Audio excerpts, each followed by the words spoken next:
પિઝાનું નામ પડે એટલે બાળકોને તો બધાને ભાવતા જ હોય છે. તો આજે આપણે પિઝા પૂરી બનાવવાના છીએ.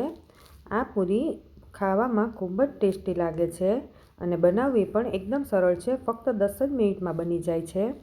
તો ચાલો કેવી રીતે બનાવવી એ જોઈ લઈએ. એના માટે વેજીટેબલ્સને ઝીણા કટ કરી લેવાના છે. તો મેં અહીંયા ટામેટાં, કેપ્સિકમ અને બાફેલી સ્વીટકોર્ન લીધી છે. અહીંયા તમે પનીર પણ એડ કરી શકો છો ઝીણું સમારીને, અને વેજીટેબલ્સ તમે તમારા પસંદ પ્રમાણે એડ કરી શકો છો. પછી આપણે તેમાં થોડો મરી પાવડર, થોડું મીઠું, 1 નાની ચમચી જેટલો ચીલી ફ્લેક્સ અને 1 નાની ચમચી જેટલો ઓરેગાનો એડ કરી દેવાનો છે.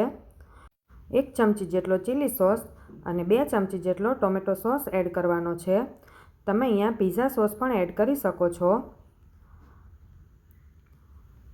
પછી આ હોમમેડ માયોનીઝ છે. આની રેસીપી મેં આગળ તમારી સાથે શેર કરેલી છે.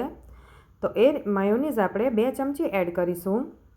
આ માયોનીઝ ખાવામાં ખૂબ જ ટેસ્ટી લાગે છે અને બાળકો માટે હેલ્ધી પણ છે.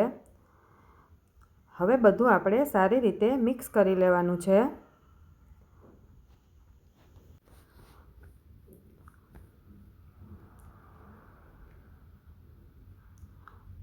આપણું સ્ટફિંગ તૈયાર થઈ ગયું છે.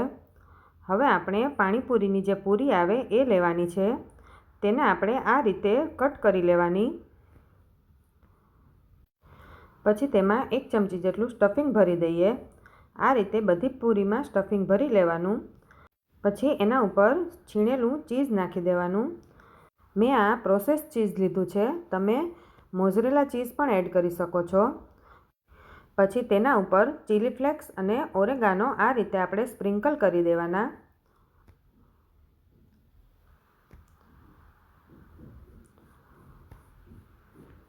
બધી પૂરી આપણી તૈયાર થઈ ગઈ છે. તો આપણે તેને અપ્પે પેનમાં આ રીતે મૂકી દેવાનું છે અને તેને ઢાંકીને આપણે 5 મિનિટ માટે સ્લો ફ્લેમ પર રાખવાનું છે.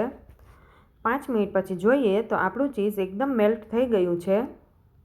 તો આપણે પૂરીને હવે બહાર કાઢી લઈએ. તો તૈયાર છે આપણી પિઝા પૂરી. આ પૂરી ખાવામાં ખૂબ જ ટેસ્ટી લાગે છે અને બાળકોને ખૂબ જ પસંદ આવે છે. તમે પણ ઘરે જરૂરથી ટ્રાય કરજો. જો તમને મારો વિડીયો ગમ્યો હોય તો લાઇક, શેર અને સબસ્ક્રાઈબ કરવાનું ન ભૂલતા.